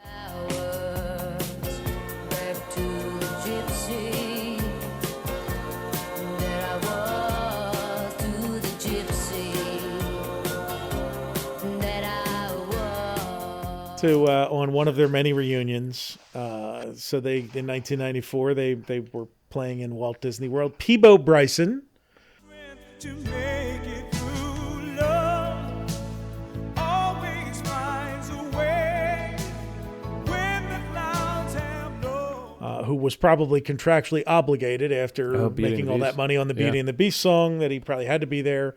And the Marshall Tucker Band, all at Pleasure Island. Can't you see? Whoa, can't you see what that woman, Lord, she been doing to me? Over at Disney MGM, Flash Cadillac was playing. When I saw her standing there, I had to pick her up, I couldn't fail, 'cause I knew I had to make her mine. This is the one that Todd has video of. The Turtles. So very fine, so happy together.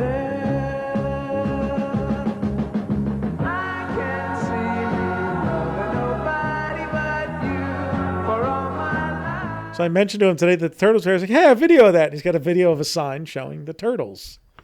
We're playing there that night. And here's the quote. Mike Harvey's Super Gold New Year's Eve. I'm Mike Harvey, and when our countdown continues with the top 40 hits of the rock and roll era, we'll relive the biggest dance craze to hit America. We're going to be twisting the night away this New Year's Eve. Is this like Dick Clark's Yes, stepbrother? I remember they did this a few times, and so I went to some of the New Year's Eve things at the Magic Kingdom in the 90s. So I definitely did 93. I don't remember if I did. Doesn't sound like I did 94 based on the lineup, but yes, they did like a top 10 or a top 40 style show, counting back, I think, the top 40 or top 100 songs of the year. Yeah. Live from the Magic Kingdom. And then they played it over the speakers there, so you could hear it as they're doing it. And it was a live broadcast that was carried on some, satellite network nationwide. Well, if Disney MGM and Pleasure Island didn't tickle your fancy, you could go listen to Papa Do Run Run.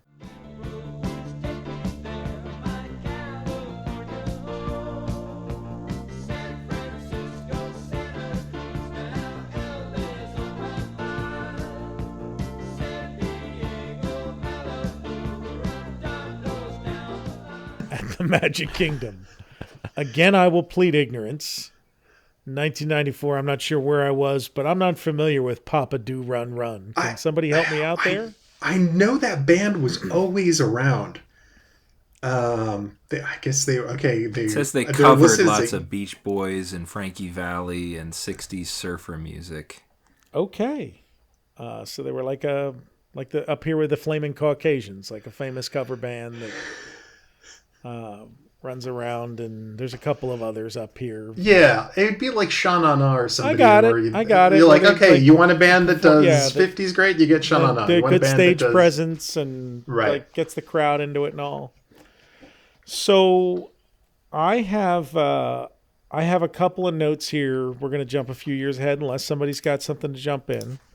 25 years. We look back 25 years. So the last year we would be looking back at is New Year's Eve 1997 going into 1998. This would be with a pink birthday cake castle in its final month of appearance there at the tail end of the 25th anniversary. I will say I do remember doing a mid-90s New Year's Eve at MGM. Okay. And it was actually wonderful. I'll have to see if I can figure out when it was, but you got to do the It was when the lights, they had just bought the lights from the Osborne family. Okay, correct. So it was all over New York Street. And it wasn't on New York Street. Well, it was partially New York Street, but it was on like the Golden Girls house and all the houses on the residential street. The world's largest residential holiday lights display featuring more than 3 million light bulbs arranged in a one-of-a-kind Wonderland setting. And right, they did the town square setting and the residential street, and I believe by the time it was done, it was 5 million lights. So it was really neat to be able to walk down that street and up close and not be on a tram and see that. It was wonderful. I remember that from the late 90s as well. We were there Christmas of 98 or 99, like not Christmas, but during the Christmas season. And that was my first holiday season trip, and I remember that being a cool thing because you weren't allowed to walk back there during the day. Yeah. So let's see. So it was that. I remember Eddie Money was playing on New York Street.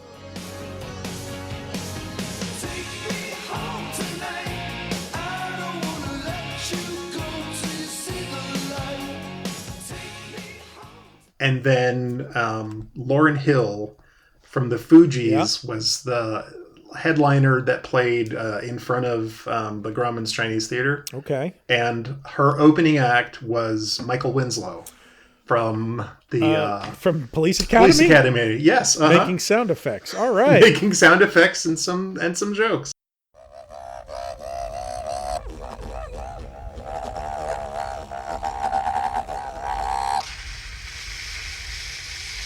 Shit.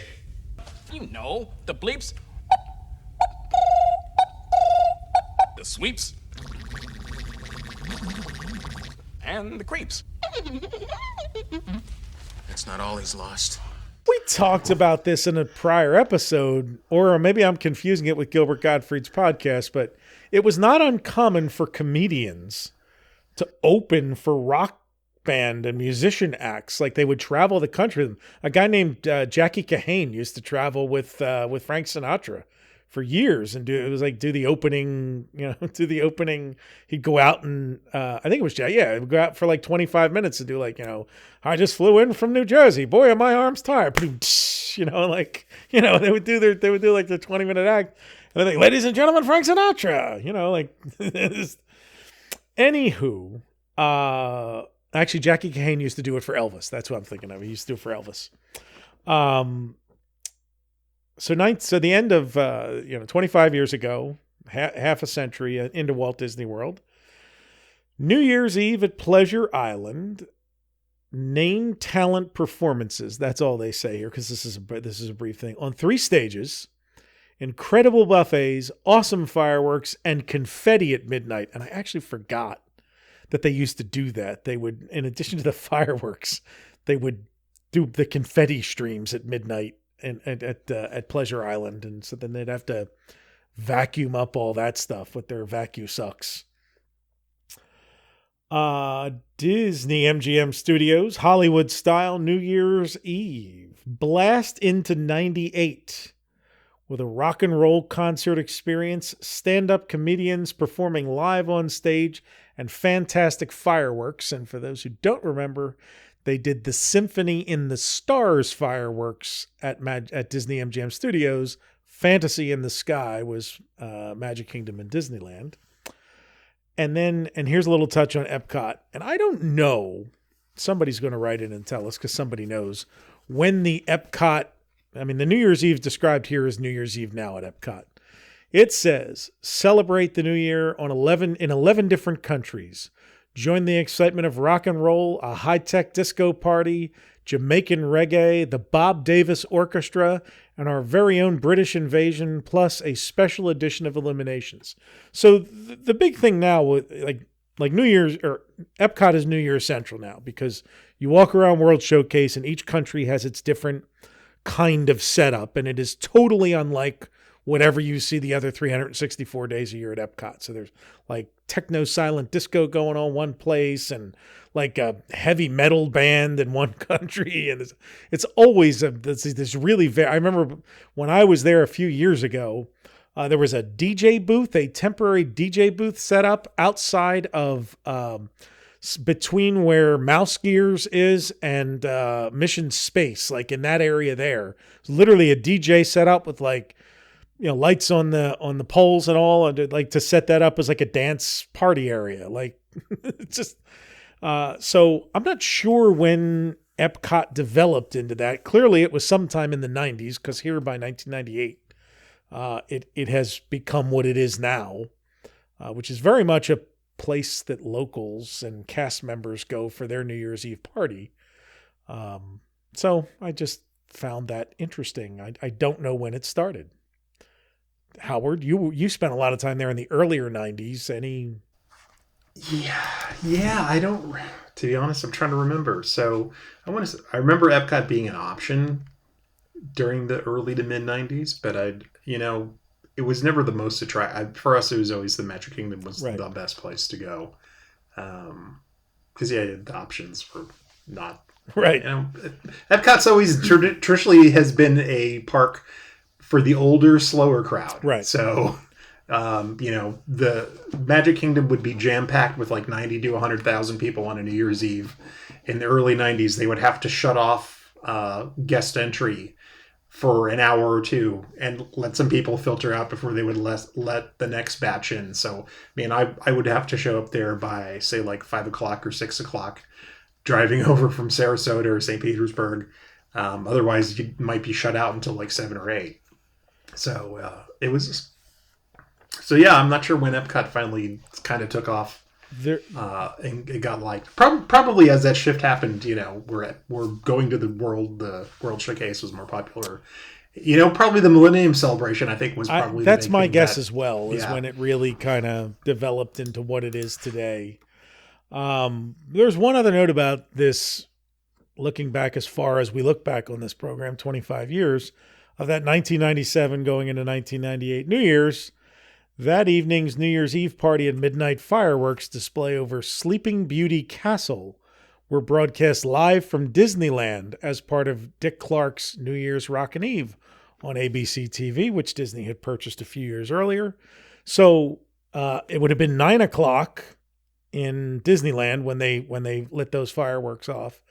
And for a long time on a lot of these notes, it actually has the fireworks going off at 10 or 11 and not at midnight. So I don't know if they changed those schedules for New Year's or not, but like I have those holiday brochures, those pamphlets they would hand out with like everything that they're doing over the holidays. And they don't note fireworks at midnight, although I'm operating under the assumption that there were because of that one fellow who shared the pictures with us from 71. So that is a glimpse at some of what was offered the first 25 New Year's. So which party do you guys want to go to? The one with shrimp. Well, shrimp is a must. Depends on the year, I'd say, and how old I was at the time. I'd love to see the Hoop-de-Doo from midnight to 2, but I'd also like to, see a Ballroom of the Americas. I think that'd be cool. It's today, JT. It's you and your family or whoever you choose to go to the party. Which one do you want to see this year? If you could do it this year with the past lineups, which one would you do? I'd say probably Magic Kingdom. One of those. Just cause stuff to do. I don't really care for the old acts. See, I'm going for the old acts. Yeah, and absolutely, I'm going for the classy dinner. Yep. I want to wear my tux or my white dinner jacket. JT, I have one for you though that you might enjoy. This Epcot '93 was called Explode into '93. Sure, that sounds extreme explosion. Explosion every day. So we have a whole video of that we're gonna eventually get up there too. So. Super colon blow '93. That's right. So did it have any other than myself? Has any of you gone? Have you been there at the Magic Kingdom for New Year's Eve? Twice. Twice. I did Epcot once. I did Epcot the first time, and I'm going back within the last 5 years. That was my first experience after hearing about it. One year right after Christmas, I went down and just to see it Christmas week, and it was a scene. And I remember I had at least one person with me on that trip, and I don't remember a lot of details about it except the crowds and being completely like sensory overload in Epcot. I mean, because it was not only something different in each country that was totally I don't want to say disconcerting. It's disorienting because it's not what you're used to seeing. But the crowds are massive, because Epcot is a park they can just continue to pack people into because it's enormous. So they can just keep letting people in, and they all tend to gravitate into World Showcase. So even though you're taking the full park capacity, most of the people are all in World Showcase and surrounding World Showcase. We were there in 2007, and it was similar, just packed. Yeah, packed. Yeah. So I remember there being a whole thing about getting out of there, and I don't know, maybe I stayed. Maybe I was staying at the Swan or Dolphin or something like that on that trip, so that I didn't have to actually. Because the big thing with Epcot New Year's Eve is then getting out of there when it's over, because you then have like 100,000 people all going to the parking lot. Like 80,000 of them are locals who drove there, and I had friends that would go, and there would be literally like an hour and a half line to get out of Epcot. The best example that we saw was the monorail. You walk up to the monorail at Epcot. It's I don't know how wide, 50 feet wide the whole way up. Sardine can, the whole ramp, like every turn. I mean, every exit was filled to the brim. So my second time there, and in both visits, by the way, I watched. They do the fireworks at 7 and midnight. 7 ostensibly for the families, so that they can all see it with the kids, have their Happy New Year, and have them back in their hotel and in bed at 9 or 10 o'clock at night. So I did that, and I think I stayed the first time. The second time I was by myself, but I had a lot of friends there. So I met up with some friends where they were setting up right after the 7 o'clock fireworks to photograph the midnight fireworks in that area between the two stores right as you come into World Showcase. And as one staked out the spot, I walked the park with the others, and we got a little something to eat, and I did one loop around World Showcase. I then, I want to say the Skyliner was running by then. So I took the Skyliner over to Disney MGM Studios. Somebody was with me because I remember I walked Disney MGM Studios to check it out. I got something to eat on Sunset Boulevard at Fairfax Fair. And then it was about 11 o'clock and I said, all right, I'm going back to my hotel now. It's a smart move. I remember getting to, I remember the first time I was at Pop Century, and I was at my hotel at 10 minutes to midnight and watched the fireworks go off from the balcony of my motel room there at Pop Century. The second time I was staying at a place down near SeaWorld, and again by about 11 o'clock I got back to my car and hightailed it out of there and had enough. So it was not that different from a New Year's here. I decided in both cases to avoid the midnight crush.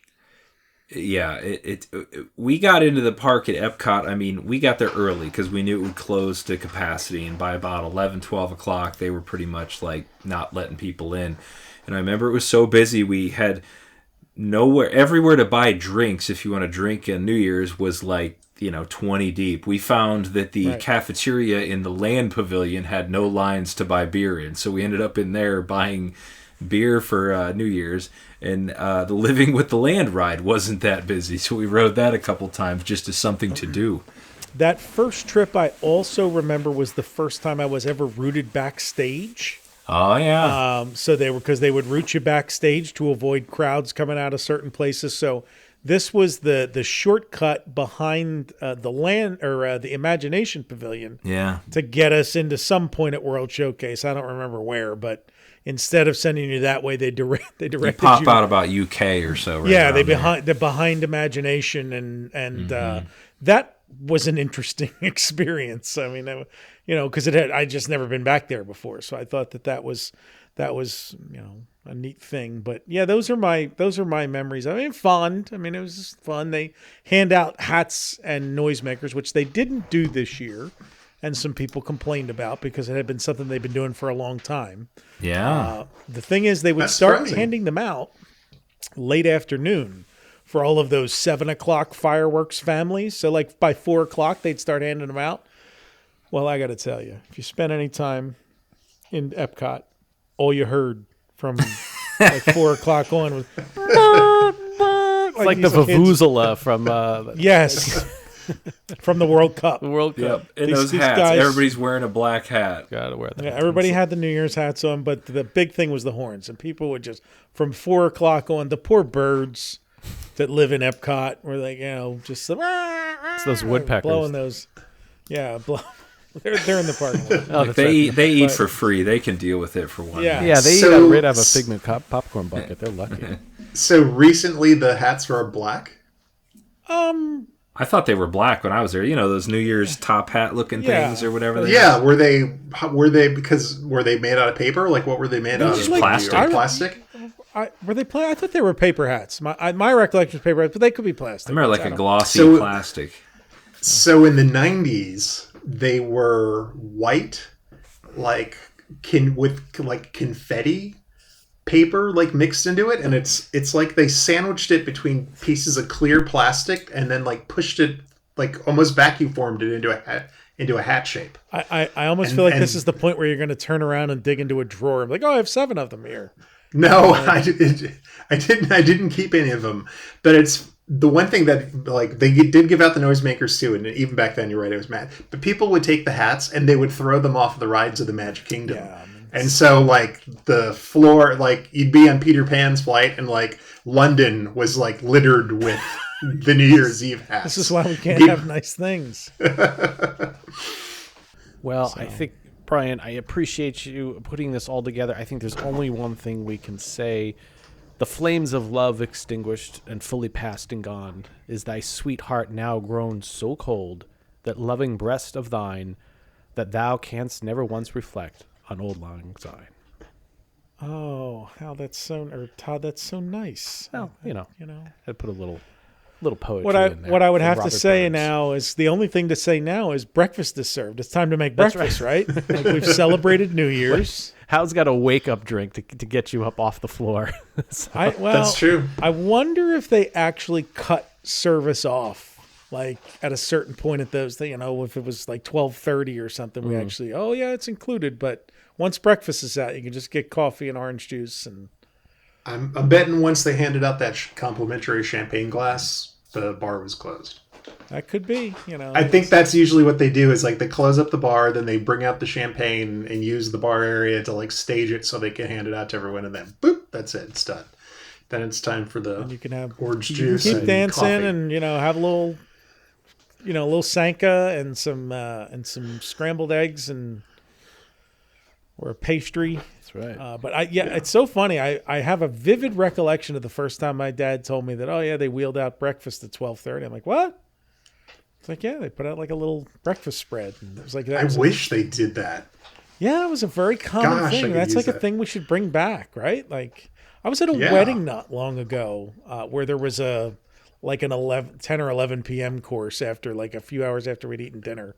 They rolled out like small bites and stuff, and it was awesome. Like, I mean, if you have a lot of people drinking, which I assume you did, if you've got an open well, bar back then kind it of- was assumed. Like, it wasn't everybody. Yeah. Like, I mean, it kind of tailed off through the 80s, like with the whole drunk driving thing and all of that. Right. But like up until then, it was like a national pastime. Was from Yeah, the time but, like- Prohibition ended until drunk driving in the 80s. Like, it was like everybody's, let's just drink all the time. I mean, that's the But, Mad Men I- effect, right? I couldn't have loved anything more than after a night of drinking and suddenly having like a full breakfast there to like eat up the alcohol Yeah. and like get you back on your feet and starting to feel good again. That's That fantastic. was one of my dad's old jokes. He's like, we'd go out, we'd be out, drinking all afternoon and night. We'd stop at a diner at 2 a.m. and have, eggs and bacon. And as I come home, I'd throw up and go, it must have been the eggs. Not the 7 hours of drinking they all just did. It must have been the eggs. Well, as we move on here, gentlemen, it is time to maybe remind those listeners out there who may not know about Retro Magic, we've got our big event coming up in April 2022, and we are just about at the 90-day mark. So the whole team here is actively putting things together. I'm happy to report that all the flights have been booked. We got one more to book, just waiting for some final days on that. I haven't booked mine yet, but I'm okay. for Well, the all right. prices to come down. VIPs have been booked. Let's put it that way. All right. VIPs are booked. We got one more to I'm book. not a VIP, folks. We've got hotels booked. Everybody's excited about it, and now we're start to work on fine tuning the itinerary. And before you know it, we'll be talking about menu items and AV equipment and all that. But just as a reminder, if you'd like to come and visit us at Retro Magic on the weekend of April 23rd, 2022. We've got the Fantasia Ballroom down at the bottom of Contemporary Resort reserved for us, as well as some side rooms. And we're going to be looking forward to a fantastic weekend of VIPs. We've got all sorts of oh my gosh, Brian, where do we start? I mean, we've got bringing a bunch of people who've never done anything like this before. Exactly. Never done a fan event before. Have never really been interviewed about the seminal work that they've done for the Walt Disney Corporation before, for the parks and things that you love in the parks. It's going to be, we're trying to top what we did last time, and last time was a 4-star event, so we're going to have to turn this one up to 11. There we go. We're going to do it. So check out retromagic.org. Make your donation for your ticket, and we hope to see you there. And as we know, I mean, our ticket's $125. It's a lot less than New Year's Eve. That's true. At Walt Disney World back in the 70s and 80s. And it's a full 8-hour event. Yeah, you get a meal. You're not going to get a breakfast afterwards, but you're going to get a meal. Right. And, it's a lot more. We're bringing a lot more to the show, and we could still book Bobby Goldsboro. He's still alive. There we go. We can bring him So maybe we'll just have him come in and, we'll wheel him out. And I don't know. I think he was a comedian. I don't know what he did. But, boy, we've got music. We've got food. We've got all sorts of things to talk about. Phyllis Diller can't make it, but Bobby right. Goldsboro... Could probably get some Dixieland jazz still. Yeah, but not what's his name? Bob Crosby. He can't make it. That's right. He's not coming down for breakfast. But Bobby Goldsboro is only 81 years old. We could get him there. There we go. We'll go. He could come there and sing "Honey," and he had a UK top 10 hit with "Summer." So you go fire those up on your old Spotify or Amazon Music or Apple Music, whatever you have. Listen to them, and I'm sure it would cost us hundreds of dollars to book them. That's right. So. Well, again, thanks to all of our listeners and gentlemen. Thank you for putting this together, Brian, and everybody chiming in this evening. Look for us next month. We'll be heading back, hopefully, to an attraction in Walt Disney World in episode 44. We are going to have one of our guests, who is an actual real-life doctor, is going to be helping us do the wonders of life. Oh, fantastic! And give us some insight. One of our listener donors ponied up, I think, the $500 donation. So he's going to be sitting in with us, and we're going to separate a little fact from fiction. Oh, wow. And do what was real in Wonders of Life and what wasn't real. So we're going to find out if they could actually pull off Body Wars, if that was accurate or not, as well as the Making of Me and all the other great attractions in Wonders of Life. Maybe we can get Martin Short to come in and talk about his inner space too, and see if it all lines up. So maybe awesome. I want to find out all the details about his parents' lovemaking that produced it. Oh, we'll end it there, everybody. So we'll see you next month for a little Wonders of Life. With that said, thank you very much. If you can, give us a shout out and a review on iTunes or wherever your favorite podcasting app is. If you have any questions, as JT said earlier, you can email them to podcast@retrowdw.com. Thanks again, and we'll see you next month. With that, Brian, take us out. Follow the Lake Buena Vista Historical Society on Twitter and Instagram @LBVHistory and on the web at lbvhistory.org. For all things Retro Disney World, including exclusive merchandise, visit us on the web at retrowdw.com and on Twitter, Instagram, and Facebook @RetroWDW.